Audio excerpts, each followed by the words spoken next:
سے عقیدت ہے. میں فلاسفر نہیں ہوں, میں فلسفی نہیں ہوں, میں ریسرچر بھی نہیں ہوں, میں ایڈمائرر ہوں. صرف اگر کوئی کوالیفیکیشن یا بیٹھنے کی ہو سکتی ہے تو وہ ایک ہو سکتی ہے. میں قوم کو اور خاص طور پہ نئی نسل کو جو ڈس اپوائنٹڈ ہے, مایوس ہے کہ یہ ملک, آپ نے خود ہی باتیں جتنی کی ہیں, ایک عام بچہ یونیورسٹی کالج میں جانے والا سمجھے گا کہ پتہ نہیں پاکستان بننا چاہیے تک نہیں چاہیے تھا. میں بچوں سے کہوں گا کہ 1699 گوگل کریں, بادشاہ مسجد کی تصویر دیکھیں, اس کے سارے مینار نہیں ملیں گے آپ کو اس تصویر میں. بادشاہی مسجد, سکھوں اور انگریزوں کی لڑائی ہوئی, اور اس شک کی بنیاد پر کہ ان مزاروں ان میناروں کے اوپر توپیں گاڑی گئی ہیں, زمین سے فائر کر کے توپیں چلائی گئیں اور مینار شہید کر دیے گئے. اچھا. سن 1700 سے عیسوی سے لے کر تقریباً 250 سال تک نہ اذان ہوئی نہ نماز ہوئی. ہم بچوں کو کیوں نہیں بتاتے بادشاہ مسجد؟ اللہ. سکھوں نے اس کو گھوڑوں کا استبل بنا دیا, ملٹری کنٹونمنٹ بنا دیا جو دیوان خانے تھے. اس لیے ہمیں ملک چاہیے تھا, اس لیے ہمیں زیادہ مقروض ہیں ہم جناح صاحب کے. اور یہ بہت سارے بچوں کو شاید یہ معلوم ہی نہ ہو کہ 1930 میں انگریزوں نے کچھ فنڈ مقرر کیا مسلمانوں کے کہنے پر. کچھ نوٹیبلز نے کہا کہ اس کو ریکور کر لیں, تو انہوں نے ہر سال فنڈ ریکور کرنا شروع کیا, اور مسجد جو اس حالت میں آپ دیکھ رہے ہیں 1960 میں آئی تھی, پاکستان بننے کے 13 سال بعد. کہ انگریزوں کو کہا گیا کہ مسلمانوں کے جذبات جو مجروح ہیں, اس مسجد کو جو شہید کیا گیا اس کو ریکور کریں. تو مینار سب سے پہلے کیے گئے, لیکن میں کہہ رہا ہوں رینوویشن, بیوٹیفیکیشن کے سینس میں اس سینس پہ عرض کر رہا ہوں, سٹرکچر نہیں کہہ رہا. ایک بات میں زیادہ جناح صاحب کی شان میں صرف مثالوں سے واضح کرنا چاہوں گا, اور کوئی کمپیرزن میں آج کل کے لیڈر کا اس لیے نہیں کر رہا. میں ایک چینل پہ بہت عرصہ پہلے گیا, بہت بڑا چینل تھا, بہت بڑی اینکر تھی, اس نے کہا میرے ساتھ 1 on 1 پروگرام کریں 1 گھنٹے کا, اور 45 منٹ جناح صاحب کی کریں گے آپ بات, اور 15 منٹ آج کے لیڈر سے کمپیئر کریں گے. میں نے کہا جی میری معذرت, میں آپ کے پروگرام میں یا شامل نہیں ہوں گا یا کسی اور کو بلا لیں کمپیرزن کرنے کے لیے, کیونکہ کمپیرزن ہے نہیں. یہ وہ شخص ہے جو سگار پیتا ہے بڑا مہنگا اور مرتے دم تک پیتا رہتا ہے. ایک دفعہ آخری دنوں میں زیارت میں تھے, کوے اور شاہین کا کوئی مقابلہ ہو سکتا ہے؟ کوئی مقابلہ نہیں. میں مثالوں سے ثابت کرنے کی کوشش کرتا ہوں. آخری دنوں میں زیارت میں تھے, نڈھال رہتے تھے اور زیادہ تر نیم بے ہوش رہتے تھے, بات بھی نہیں پورا دن کر سکتے تھے کمزوری کی وجہ سے اور بیماری کی وجہ سے. تھوڑے سے فریش تھے, لان میں بیٹھے ہوتے, اے ڈی سی کو بلایا, اس کو کہتے ہیں میرا سگار کا بل لے کے آؤ. تو اے ڈی سی نے کہا کہ سر آپ گورنر جنرل ہیں, آپ کی انٹائٹلمنٹ ہے, تو آپ کی طبیعت بھی ٹھیک نہیں تھی, تو یہ بل تو ادا ہو چکے ہیں. کہتے ہیں سارے بل لے کے آؤ. سارے بل منگوائے گئے, ذاتی چیک بک سے بل کاٹا, اور انگریزی میں کہا, میں اردو میں بتاتا ہوں, انہوں نے کہا سگار پینا بری عادت ہے اور میری قوم میری بری عادتوں کا خرچہ کیوں اٹھائے. آخری دنوں میں کھانا پینا چھوڑ دیا گیا صاحب. حضرت یہاں باتھ روم وہ دیکھیں نا, کہ جب وہ پہلی کابینہ کی میٹنگ ہوئی تو انہوں نے کہا جی کہ وہ چائے اور فلانا, تو انہوں نے کہا یہ گھر سے ناشتہ نہیں کر کے آتے, گھر سے نہیں پی کے آتے چائے. ایک اور میں صرف ایڈ کر دوں, گورنر جنرل وہ ہے جس نے پاکستان بنایا ہے, یہ ذہن میں رکھیے گا, آج کا گورنر نہیں ہے. نہیں. آخری دنوں میں کھانا پینا چھوڑ دیا. فاطمہ جناح کو فکر ہوئی, ڈاکٹروں نے کہا کہ آپ کسی طرح کھلائیں, کیونکہ ان کی زندگی کو کمزوری سے زیادہ خطرہ ہے بیماری کی نسبت, تو وزن کم ہوتا جا رہا ہے. بہت سارے لوگوں کو شاید پتہ ہی نہیں ہوگا کہ 80 پاؤنڈ وزن تھا ان کا وفات پہ. جی بالکل, اتنے کمزور ہو چکے تھے. اے ڈی سی کو یاد آیا کہ جب لاہور تشریف لے جاتے ہیں ممدوٹ ہاؤس, تو وہاں کا فلاں باورچی بلا لیتے ہیں, کیونکہ انہوں نے پرماننٹ سٹاف نہیں رکھا ہوا لاہور میں. جب وہاں ٹھہرتے ہیں جناح ہاؤس میں, تو باورچی فلاں جگہ سے آتے ہیں, تو وہ پسند آئے ان کو بڑا. اس نے فاطمہ جناح سے کہا کیوں نہ ہم اس باورچی کو زیارت بلا لیں, اس سے کھانا بنوائیں, شاید کھا لیں.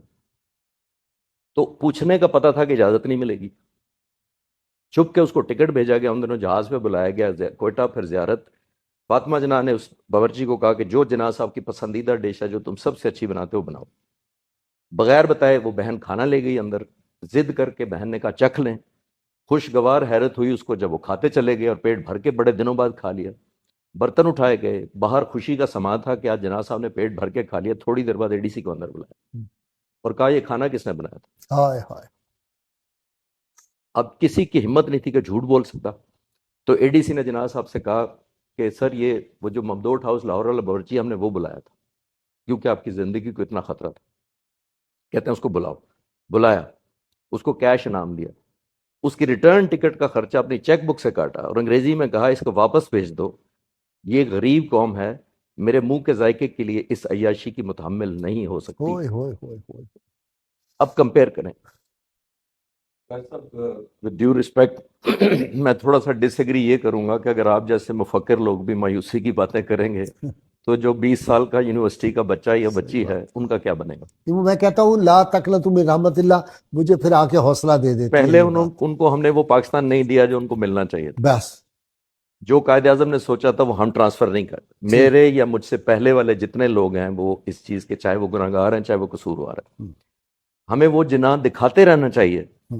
اور وہ میں کسی پیغمبر کی بات نہیں کر رہا، کسی ولی کی بات نہیں کر رہا، میں کسی سینٹ کی بات نہیں کر رہا، میں ایک 75 سال پہلے ایک عام آدمی کی بات کر رہا ہوں. جو شخص جس کو جو مرضی لبادہ بنا دے، کیونکہ اس کو میچ کرنا مشکل ہے اس لیے ہم اس کو دکھانا نہیں چاہتے. میں اس سے مقابلہ اس کی خصوصیات، چاہے وہ بزنس لے لیں، چاہے وہ ایتھکس لے لیں، چاہے پرسنل لائف لے لیں. کتنا پروپیگنڈا کیا جاتا ہے کہ جی وہ بیوی سے محبت نہیں تھی، لیکن کتنے لوگوں کو پتا ہے کہ 104 سال پہلے آج سے شادی ہوئی تھی؟ ذرا کیلکولیٹ کیجئے گا. اپنی بیوی کو منہ دکھائی 1,25,000 روپے، میرے پاس ڈاکومنٹ ہے. اللہ 1,001 روپے 104 سال پہلے، اکمیر ڈاکومنٹ. یہ وہ شخص ہے، میں عرض کرنا چاہ رہا ہوں، عطا ربانی ADC تھے ایئر فورس کی طرف سے، ان کے ساتھ رضا ربانی کے والد اپنی کتاب میں لکھتے ہیں کہ بڑی عید 25 اکتوبر 1948 کو ہوئی، چھوٹی 3 دن بعد ہو گئی تھی. بڑی عید جب ہوئی تو کہا کہ کوئی رستہ نہیں میرے لیے رکوانا، جہاں جگہ ملے گی میں نماز پڑھی. اور امپورٹنٹ بات یہ ہے، ہم کہتے ہیں جی وہ تو سیکولر اور مذہبی، اس پہ زیادہ باتیں ہو چکی میں کرنا نہیں چاہتا، لیکن ADC لکھتے ہیں کہ واپسی پہ کہا کہ رستہ تبدیل کر کے گھر جائیں گے، سنت ہے. اللہ اکبر. یہ کتنے لوگوں کو پڑھے نام؟ اللہ اکبر، اللہ اکبر. یہ اگر کوئی شخص کو یہاں تک معلوم ہے کہ رستہ بدل کے جانا سنت ہے نماز کے بعد، عید کی نماز کے بعد. یوم عاشور کنگ کی دعوت جو تھی وہ کہا کہ میں نہیں آ سکتا اس دن، جی بالکل دعوت ٹکرا دی اس نے. ایک اور بڑی امپورٹنٹ بات، ایک دفعہ کانوائے جا رہا تھا، اس پہ لکھا ہوا تھا شہنشاہ ہندوستان، جناح صاحب کے لیے لکھا ہوا تھا. کانوائے رکوا لیا، انہوں نے کہا اس کو اتارو. میں کوئی شہنشاہ نہیں ہوں، اللہ میں لوگوں کا سلیکٹڈ بندہ ہوں، جب تک وہ چاہیں گے میں رہوں گا. یہ وراثت کی ہم باتیں جو کر رہے ہوتے ہیں. ہم جب بات کر رہے ہوتے ہیں تو ہمیں یہ دیکھنا چاہیے کہ اصول کیا تھے. اصول یہ تھے غازی صاحب کے چلے میں وکیل کے طور پہ آپ کو بتا دیتا ہوں. بیرسٹر سمپل ایک عام آدمی، اتنے مشہور جب تھے یا اس سے پہلے بھی ان کی شرط ہوتی تھی کہ پہلے کیس پڑھتے تھے. ہماری طرح 20 سال مقدمے نہیں چلتے تھے، پریڈکٹیبل ہوتا تھا کہ اتنے پیشیوں میں مقدمہ. ایک ہندو کلائنٹ آیا، کیس مشکل تھا، اس نے قائد اعظم کو کہا کہ میں چاہتا ہوں آپ بڑے مشہور ہیں، آپ میرا کیس لڑیں. پڑھا، کہتے ہیں لڑوں گا، ہر پیشی کا 500 روپیہ لوں گا، 10 پیشیوں میں مقدمہ ختم کر دوں گا، امید ہے. اس نے 5,000 ایڈوانس لے دیا، جو کہ لیتے تھے. یہ 3 پیشیوں میں مقدمہ ختم کیا، جیت لیا. جب وہ ہندو کلائنٹ آیا تو انہوں نے 3,500 روپے واپس اس کو کیا تو اس نے انکار کر دیا. اس نے کہا کہ یہ تو آپ کی کمال ہے، پیشہ ورانہ مہارت ہے کہ آپ نے 10 کی بجائے 3 پیشیوں میں ختم کر دیا، تو یہ آپ کا حق ہے. آگے سے کیا کہتے ہیں اس کو کہتے ہیں جناح صرف وہی لیتا ہے جس کا وہ حقدار ہوتا ہے. یہ ہم بچوں کو کیوں نہیں بتاتے کہ جب پاکستان بننا ٹھہر گیا تو نہرو، لارڈ ماؤنٹ بیٹن اور سب سے زیادہ گاندھی نے زور لگایا کہ کسی طرح جناح صاحب کو قائل کر لیا جائے کہ ملک کو نہ ڈیوائیڈ کرے ان کے پوائنٹ آف ویو سے. سب سے پہلے ان کو بڑی آفرز کی گئی، منسٹریاں آفر کی گئیں، بڑا کچھ آفر کیا گیا، نہیں مانے. آج کل کے کمپیئر کریں ذرا کہ کیا کچھ ہوتا ہے تو ہمارے کہاں کس پہ بک جاتے ہیں، نہیں مانے. ماؤنٹ بیٹن نے بلایا، ناراض ہو کے آ گئے کیونکہ اس نے غصہ کیا. جب گورنر آفر کی کہ آپ کو گورنر بنا آفر کیا تو وہ نہیں مانا. پھر سب سے امپورٹنٹ بات ہے، گاندھی نے کہا کہ ہم پورے ہندوستان کا آپ کو پہلا وزیر اعظم بنانے کو تیار ہیں، اور پورا ہندوستان KPK سے بنگلہ دیش تک، ذرا ذہن میں رکھیے.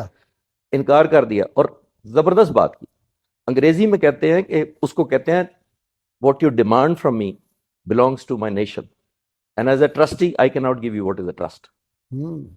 اعتبار نہیں بیچا. اور ظاہر اگر اعتبار بیچ دیتے تو آج ہم ان کو محمد علی جناح ضرور یاد رکھتے، the first prime minister of all India. پھر عاشق رسول دیکھے نا کہ اس کا جو غازی علم الدین شہید کا مقدمہ لڑا، کبھی قائد اعظم نے غلط مقدمہ لڑا ہے؟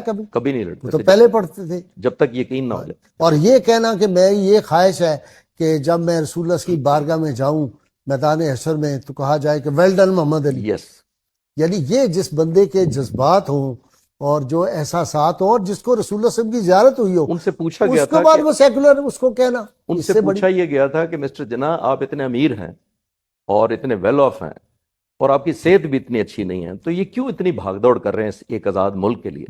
تو انہوں نے تب یہ جواب دیا تھا کہ میں چاہتا ہوں کہ جب اس زندگی کے بعد اللہ تعالیٰ کے حضور پیش کیا جاؤں تو مجھے اللہ تعالیٰ صرف یہ لفظ کہہ دے، ویل ڈن مسٹر جناح۔ تو ایک شخص کی